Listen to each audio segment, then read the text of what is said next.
Welcome, in front of me is a VIVO T1 Pro, and today I will show you how you can boot this device into Fastboot mode.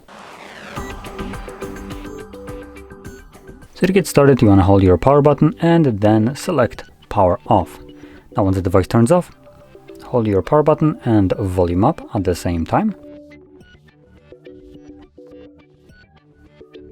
And as you can see, we are now in Fastboot mode. So in here,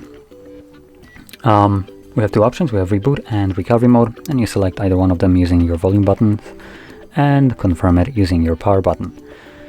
So there we go. I'm gonna stick with the first option, which is selected not right now. Confirm it, and this will take me to Android.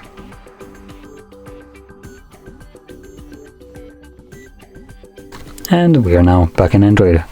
So if you found this video helpful, don't forget to hit like, subscribe, and thanks for watching.